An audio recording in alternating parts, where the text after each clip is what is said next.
Yo ho ho. So I want to talk about survivor bias today, and a lot of you have probably heard the survivor bias story around the internet. I've seen that knocking around.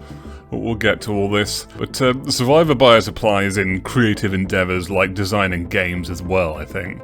So the basic idea of survivor bias is that if you have a bunch of samples coming in, the samples could easily be samples that have survived a process, and you've got to kind of actively look for the non-survivors. And the original story that seems to be associated with this is some World War II thing where planes were coming back from the mission.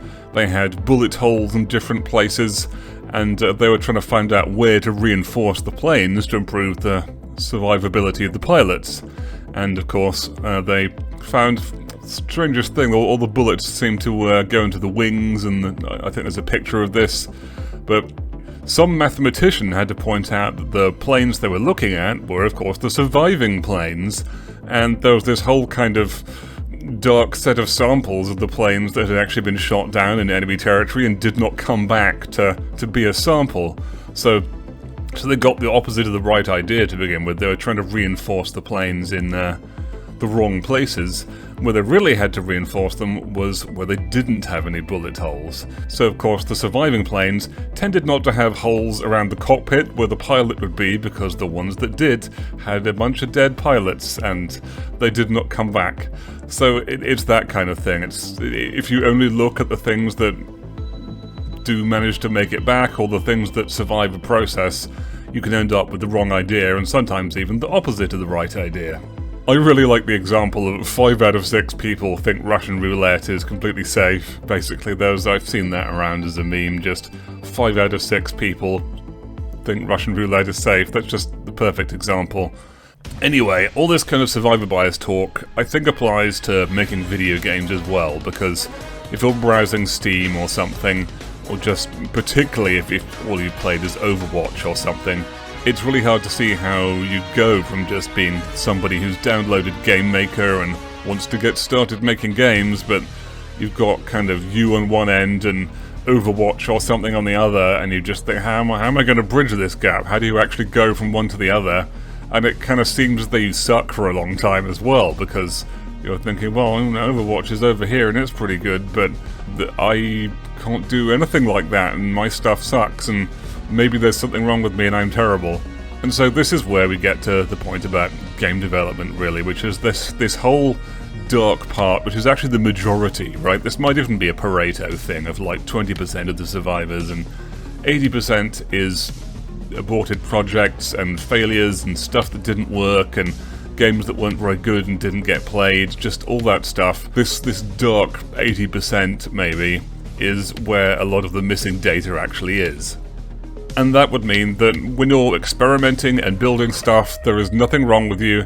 Even the little sketches and aborted projects and all of it, they're all a healthy part of the process.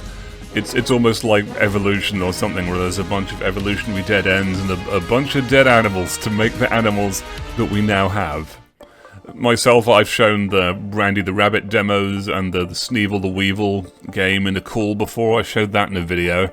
So, and I have a huge history of projects I didn't finish, stuff that kind of ultimately factored into what I did make, but on top of what you see in my videos, there is a huge history of things that were half-finished, or things that weren't really that great. I may show some of them, but so that's it, I think. Just when somebody finally does make a game, you're seeing the end of a long process that kind of took place in a statistical underworld, basically.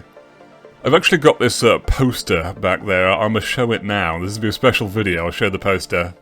So here it is. It's the poster for Super Group Bear Resurrection. It is super.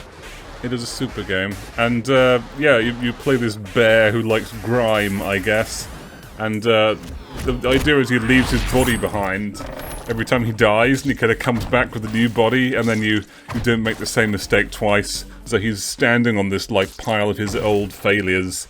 And eventually, and that's kind of what survivor bias is like, right? You have all these failures that just add up, and eventually you succeed in the end. I suspect that might have been the metaphor that kind of inspired the game, in a way. And this is why I think it can be useful to share stuff that's incomplete or not that great, or didn't work out and share even that. And people are pretty reticent to do that. Obviously, you want to share your best stuff, but with a trusted few people, I think it's best to show the half-finished notes and what have you as well. Like in my Discord server, we've got people sharing characters they're designing as they go, just getting feedback on stuff. So part of, I think, creativity is letting down that front that everything you make is this nice polished product, and letting at least a chosen few see the work in progress as it goes and the incompleteness and all of that, because in a way that is how you get the successes, that is how you get the survivors. So tapping into that kind of underworld data is important to getting your project done. I guess what I'm saying here is that this unwillingness to look at this underworld evidence is a lot of the reason we have so many aborted projects in the first place, and a lot of people out there I know are this hidden majority who are making something and they don't really finish a game.